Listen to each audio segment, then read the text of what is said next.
I am Penelope, author of epic fantasy and paranormal romance, and welcome to my imaginary friends, a look behind the scenes of an author mapping the worlds in my head and making them a reality.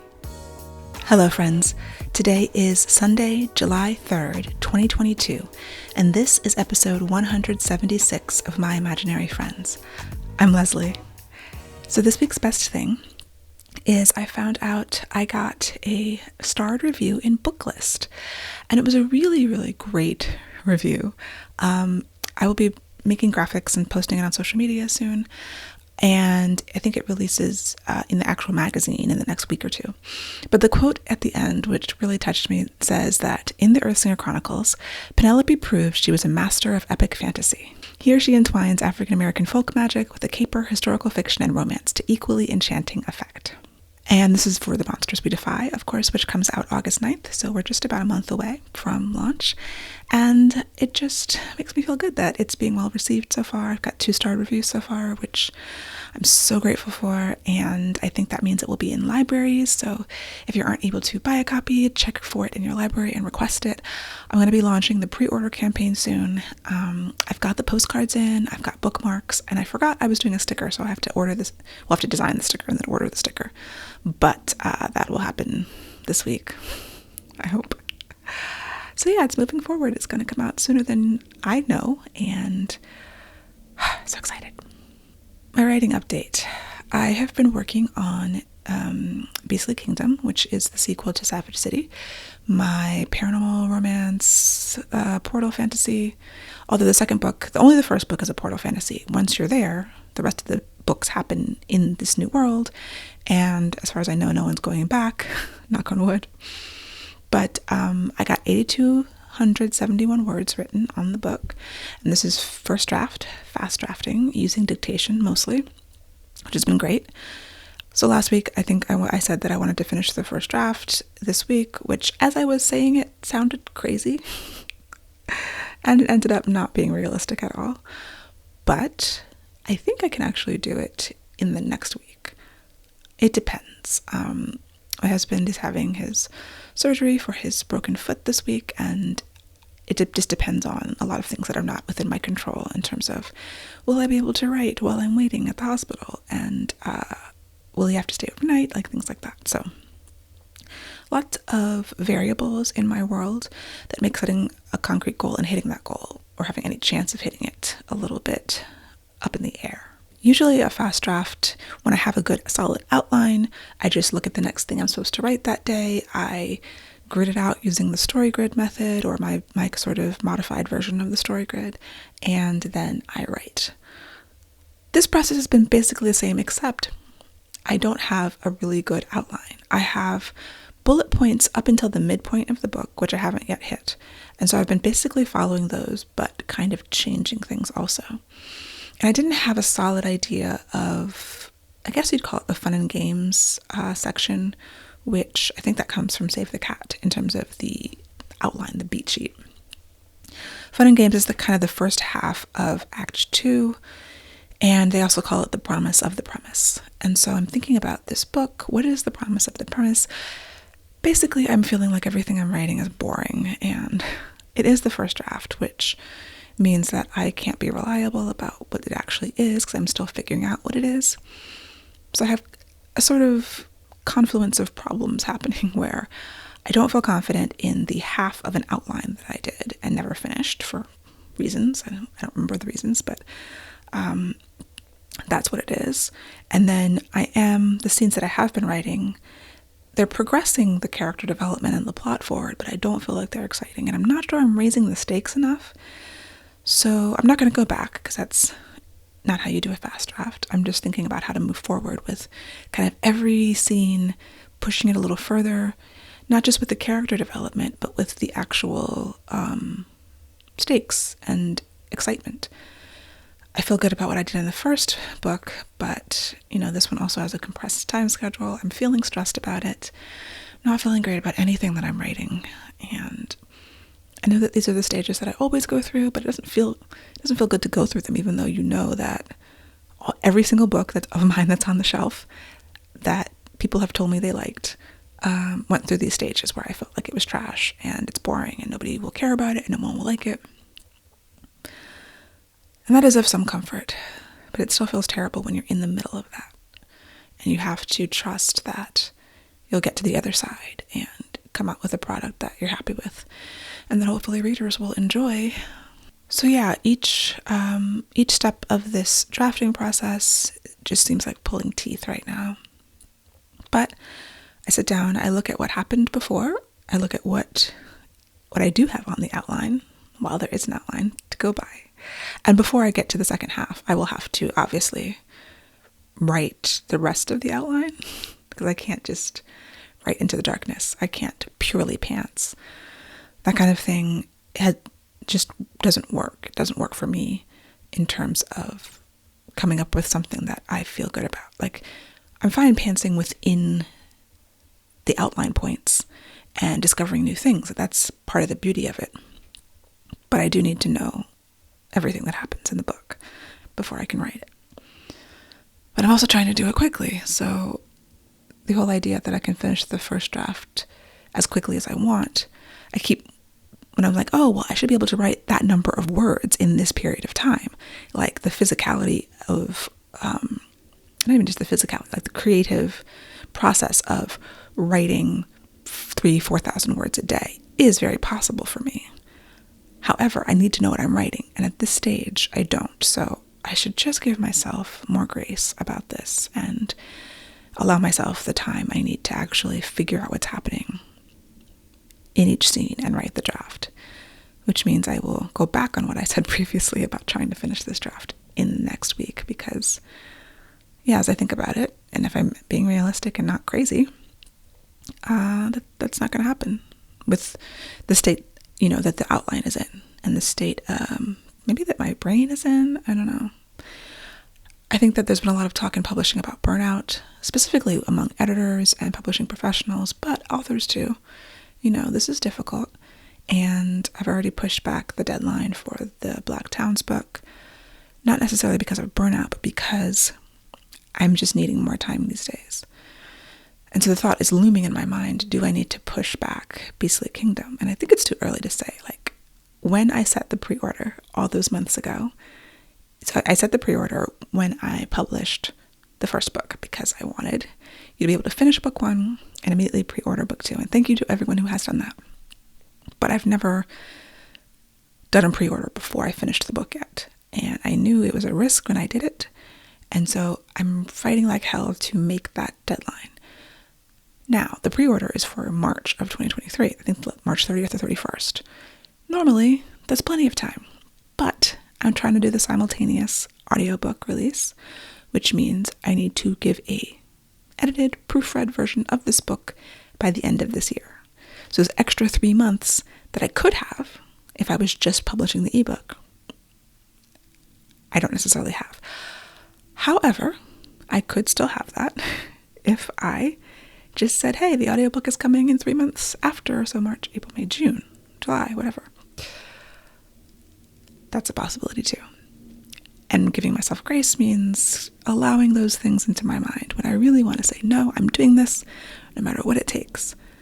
At the same time, I'm dealing with external stressors that are outside of my control and that I couldn't have predicted. And so, yeah, it's always like a battle with myself with these deadlines and with wanting to meet them, and kind of my personality. Like, I like to meet deadlines. I like to do what I said I was going to do when I said I was going to do it. But that kind of thing can also run you into the ground. So I'm still trying. My goal is still to meet the deadline, of course.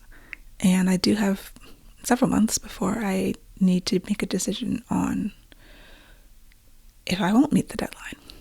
But on a brighter note, I have seen the cover for Beastly Kingdom, and it is once again glorious. I don't think I'm going to do the cover reveal until after Monsters releases.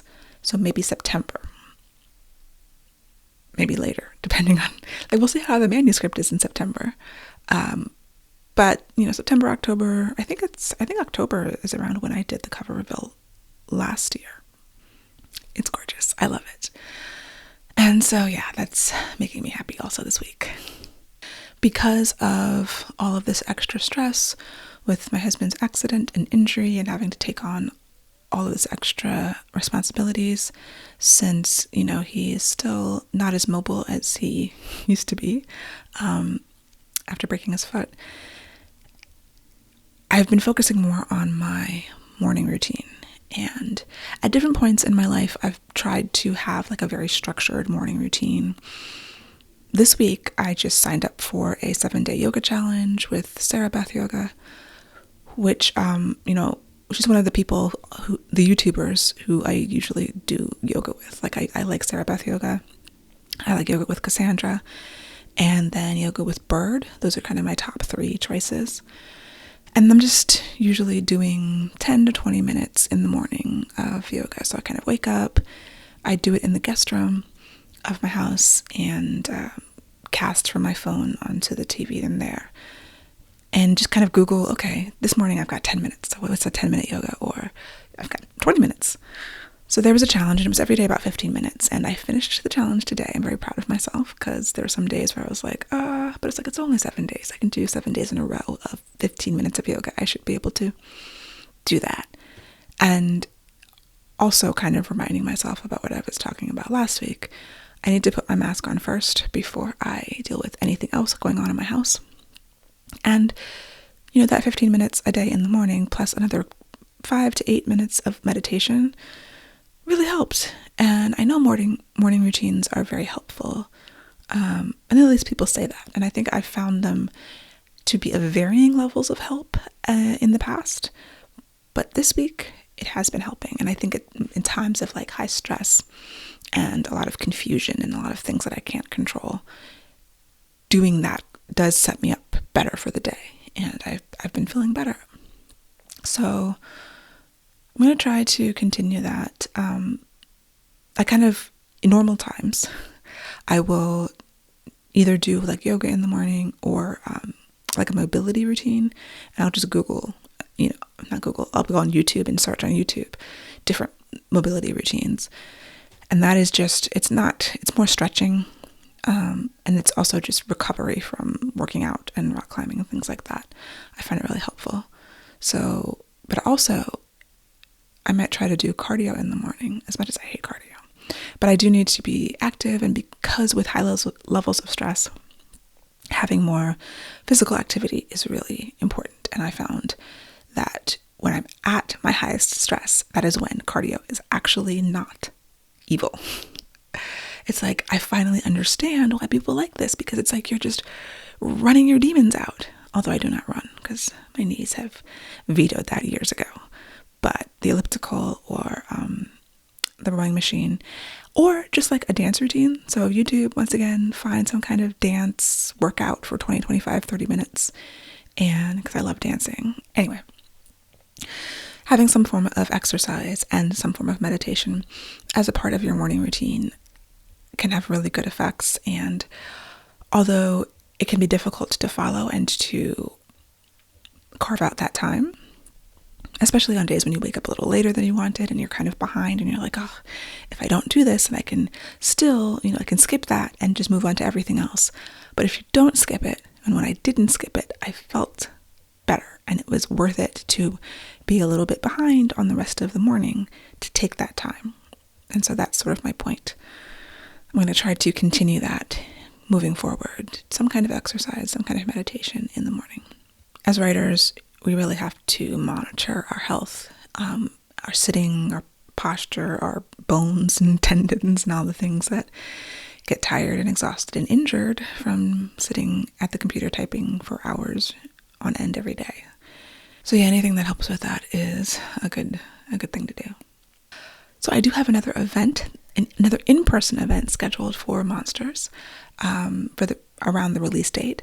August 25th, San Diego, Mysterious Galaxy Bookstore.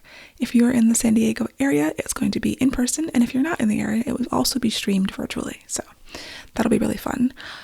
I am going to San Diego because my brother is going to be in a play. He's going to be in Midsummer Night's Dream at the Old Globe Theater, which is running the month of August. I'll link to it in the show notes if you are a Shakespeare fan and would like to see that. I'm going to see it, maybe hopefully more than once while I'm out there.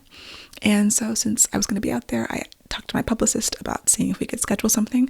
Mysterious Galaxy is a sci-fi and fantasy bookstore. I've done virtual events for them, but I've never actually been there in person. I haven't been in San Diego in many, many years, so this will be a lot of fun. I'll have links in the future, but just mark your calendars now, and as soon as I'll update my website calendar, but I don't think I have any actual links yet coming in the future. So, my goals for the week are just to continue on these 2 books, drafting Beastly Kingdom, working on the revision plan for the Black Towns book, and I know that there's promo stuff to do for Monsters. Hopefully schedule some promo, just social media stuff that I haven't been paying attention to the past few weeks. But I'm starting to get like into a flow with this new reality of my husband currently not able to leave the first floor because of his broken foot. And hopefully that will change soon. But while it is, just sinking into all of the things I have to do and trying to actually schedule. Like this week, I'm planning on trying to create like a very detailed schedule plan because I haven't been using my planner a lot. I think I mentioned that a couple weeks ago.